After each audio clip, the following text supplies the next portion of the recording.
ఈరోజు మనం శ్రీమద్ భగవద్గీతలో ప్రణతి గురించి తెలుసుకోబోతున్నాం. ఆది శంకరాచార్యుల వారు రచనలుగా ప్రసిద్ధిలోకి వచ్చిన శతాధిక గ్రంథాలలో ప్రస్థానత్రయ భాషలే గాక మరెన్నో భాష్యాలు ఉన్నాయి. వాటిలో ఏవి శంకరాచార్యులు ఏవి కావో ఇదమిత్తంగా తేల్చి చెప్పడం సాధ్యం కాదు. అయితే ప్రస్థానత్రయ భాష్యాల విషయంలో మటుకు అలాంటి పేచీలు లేవు. పాఠభేదాలు మాత్రం ఉన్నాయి. ముద్రణ లేని కాలంలో రాసిన ప్రతులు కనుక అలాంటి వ్యత్యాసాలు సహజమే. దేశకాల పరిస్థితుల ప్రభావం రచనల మీద తప్పనిసరిగా ఉంటుంది. ఆదిశంకరాచార్యులు ఎప్పటి వారిని విషయంలో వివాదాలు తలెత్తినప్పటికీ ఆయన క్రీస్తు శకం 8వ శతాబ్ది వారని నిర్ధారణ జరిగినట్టే భావించవచ్చు. ఇప్పటి కేరళ రాష్ట్రంలోని కలడి ఆయన జన్మస్థలం. క్రీస్తు అంతేవాసి సెయింట్ థామస్ మన దేశంలోని క్రీస్తు శకం 52వ సంవత్సరంలో అడుగుపెట్టిన మలయతూర గ్రామం కాలడిలో లేదు, ఎంతో దూరంలో లేదు. అప్పటి రాజ్యాధీశులు క్రీస్తు దూతను ఆహ్వానించి ఆదరించారు. ఇస్లాం మతం కూడా శంకరుల కాలానికి కేరళ గడ్డ మీద కాలునింది. బౌద్ధ, శైవ, వైష్ణవ, శాక్తేయ, కాపాలికాది మతాలు ఉన్నాయి. యూదులు సైతం అప్పటికే అక్కడ ఉన్నారు.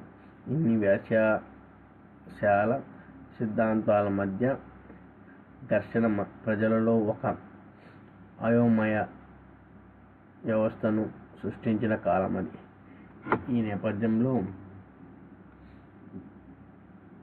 జన్మించిన ఆదిశంకరులు మూఢ విశ్వాసాలను తొలగించి వేద ధర్మంలోని ఉత్తమ విలువలను పునఃప్రతిష్ఠించడానికి కృషి చేశారు.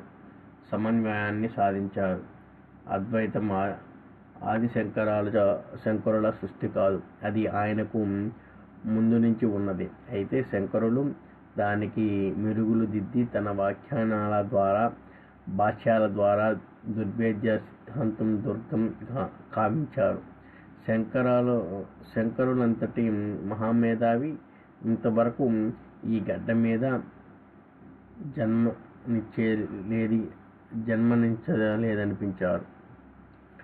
హేతుబద్ధంగా ఆయన చేసిన రచనలు బహుళ వ్యాప్తాన్ని పొందాయి. సైన్యాలతో కానీ యుద్ధ నైపుణ్యంతో కానీ సంబంధం లేకుండా ఆ మహనీయుడు చతుర్మాకుల చిహ్నాలుగా 4 మఠాలను స్థాపించి దేశాన్ని సాంస్కృతికంగా ఏకం చేశారు. జీవాత్మ పరమాత్మల ఐక్యాన్ని సైద్ధాంతిక బలంతో నిరూపించినది కనుక శంకరుల మతం అద్వైతమనిపించుకున్నది. శంకరుల రచనలన్నింటినీ అంతఃసూత్రం అద్వైతమై వైరుధ్యాలకు ఆస్కారం లేని విధంగా ఆయన వ్యాఖ్యానాలు సాగాయి. ప్రస్థానత్రయంలో గీతా భాష్యానికే ప్రాచుర్యం ఎక్కువ. భిక్షు సూత్రాలుగా కూడా పేరున్న బ్రహ్మసూత్రాల భాష్యాన్ని యతులే చదవాలనే విశ్వాసం కొందరిలో ఒకప్పుడు ఉండేది. అలాంటి అభ్యంతరాలేవీ లేకపోవడం వల్ల గీతా భాష్యం ఎక్కువ మంది ఆదరణకు పాత్రమైంది. ప్రస్థానత్రయ భాష్యం చదవడానికి ముందు కొంత మౌలిక పరిజ్ఞానాన్ని ఆర్జించి ఉండడం అవసరమని కూడా కొంతకాలం అనుకున్నారు. శంకరుల భాష్యాలకు తెలుగులో ప్రచురించే ప్రయత్నం 100 సంవత్సరములుగా జరుగుతూనే ఉంది. కొందరు మూలంతో ప్రచురించడానికి ప్రయత్నిస్తే కొందరు కేవలం అనువాదం మాత్రమే చాలనుకున్నారు.